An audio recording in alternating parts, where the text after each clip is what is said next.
Bom dia a todas e todos. Quero saudar aqui essa casa através do vereador Rogério Nogueiras. É um prazer estar aqui presente.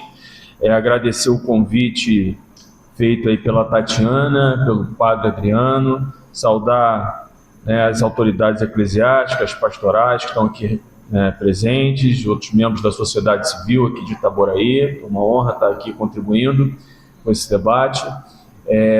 Eu sou professor da Universidade Federal do Estado do Rio de Janeiro.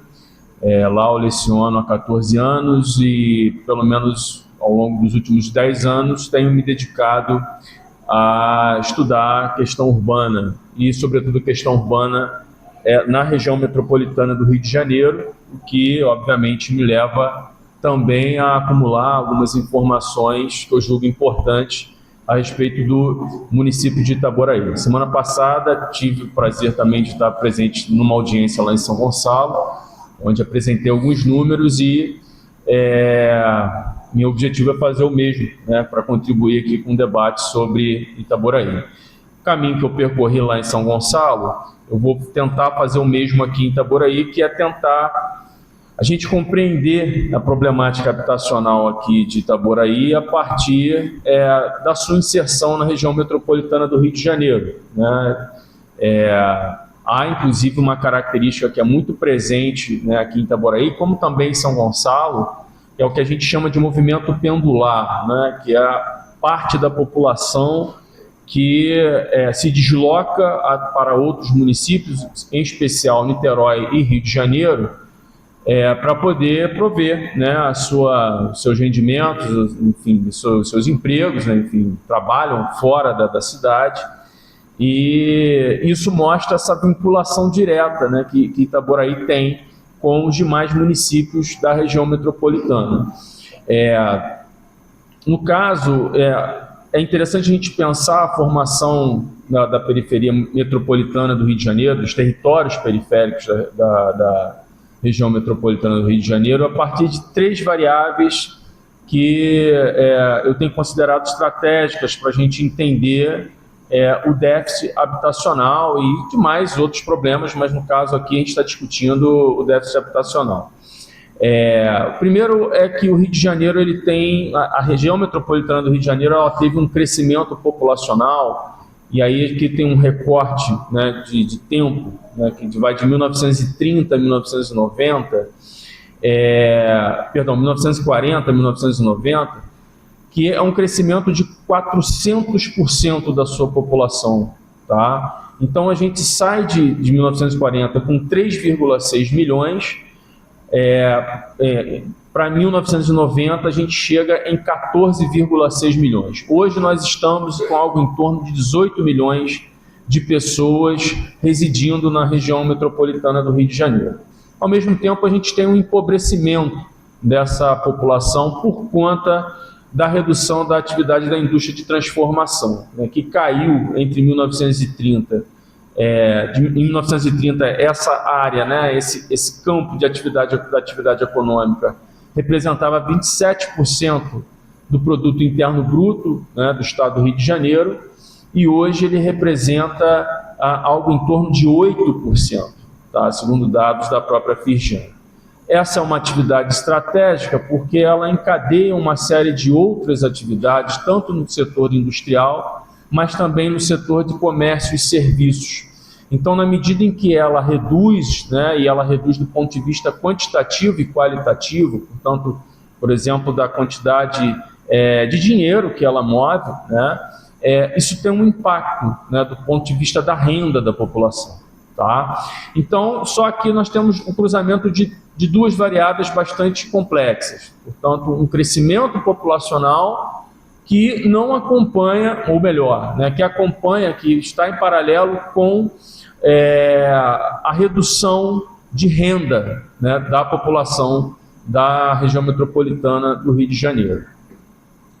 E aí nós temos uma terceira variável, que é uma variável que está presente não só aqui no Rio de Janeiro, mas em todo o território nacional, que é o fato da gente ter políticas, ou não ter, melhor dizendo, políticas habitacionais com maior amplitude, sobretudo destinada para as populações mais pauperizadas, né?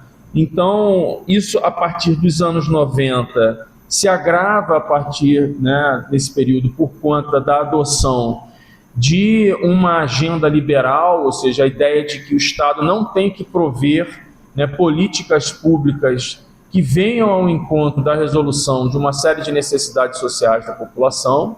Então você tem aí uma redução de algo que já era muito frágil, tá? E o quadro que isso vai, né, que esse cenário vai revelar, né, é que atualmente, na verdade, esse aqui é um dado de 2021 da Fundação João Pinheiro, é que na região metropolitana do Rio de Janeiro nós temos cerca de 331 mil residências irregulares, né? Ou seja, um déficit habitacional de 331 mil residências. E cerca de 1,7 milhões de pessoas vivem em favelas e assentamentos irregulares. O que a gente está chamando de assentamentos irregulares?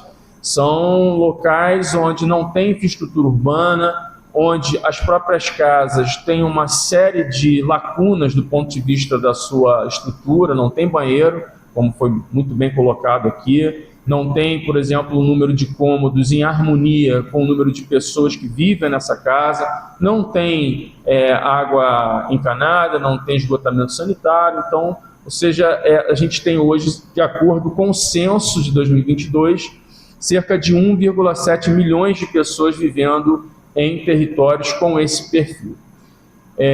Como é que isso se dá aqui em Itaboraí? Para a gente entender um pouco Itaboraí, rapidamente, a gente tem que falar um pouco da história da cidade. A urbanização de Itaboraí, ela de fato, ela pode ser considerada o seu início a partir dos anos 50 do século passado, com a partir da crise da citricultura, né? Itaboraí, historicamente, foi um dos maiores produtores de laranja, né? Não só aqui no Brasil, mas chegou a ter relevância internacional, inclusive. Mas a partir dos anos 50, essa atividade econômica entra em crise e aí você começa a ter, né, uma série de loteamentos, né, as grandes fazendas que passaram, né, por processos de loteamento. Então, se tem os primeiros bairros que vão se expandir a partir desse processo. Um outro fator que vai intensificar o processo de urbanização é a construção da BR-101, né, e também da Ponte Rio-Niterói. A proximidade de Itaboraí, né, com o Rio de Janeiro, sobretudo a partir da construção da Ponte Rio-Niterói, vai atrair, né, um número grande de pessoas para poderem viver na cidade e fazerem esse movimento pendular, como eu estava falando no início da minha intervenção. Não tem como falar sobre déficit habitacional em Itaboraí sem falar do impacto do Comperj, né? Enfim, o Comperj, a partir dos anos 2000, ele vai produzir também um processo de adensamento populacional, então a população de Itaboraí vai crescer, né? Mas ao mesmo tempo ele vai trazer especulação imobiliária, ou seja, o preço da terra em Itaboraí vai subir drasticamente. Para a gente ter uma ideia, tem uma reportagem do jornal O Globo, né, do dia 4 de novembro de 2011, que apresenta um dado aqui que é o seguinte: só entre 2010 e 2011 o preço da terra em Itaboraí ampliou cerca de 20%. Tá? Qual é o efeito disso para essas populações mais pobres da cidade? Elas acabam sendo empurradas para áreas onde não tem infraestrutura ou a infraestrutura urbana é muito precária. E, por conta disso, o próprio preço da terra ele tende a ser mais baixo. Então, isso explica, por exemplo, e aí eu vou passar um dado aqui, que foi produzido pelo Núcleo de Estudos e Políticas Habitacionais Urbanas da UF, tá? Entre 2000 e 2011, portanto a década que a gente está falando, teve um aumento de 76% do número de domicílios em assentamentos irregulares em Itaboraí.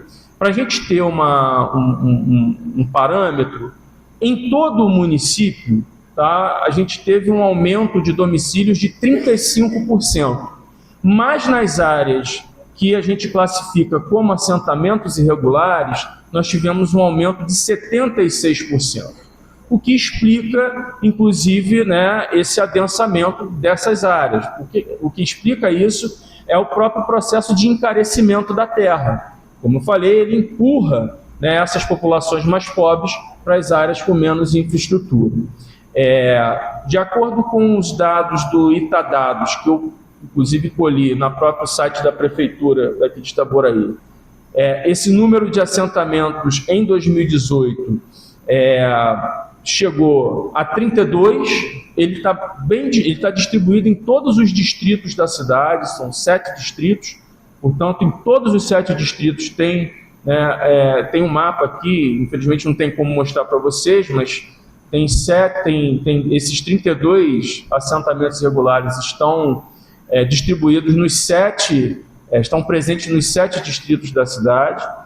E aí, assim, o vereador apresentou aqui esse importante dado, né, em relação às moradias que foram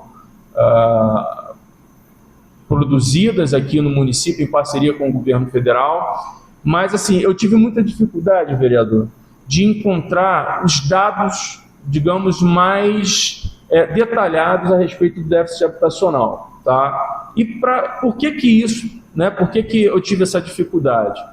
Existe uma coisa chamada, até fazendo aqui menção à intervenção da Amanda, existe uma coisa chamada Plano Local de Habitação de Interesse Social.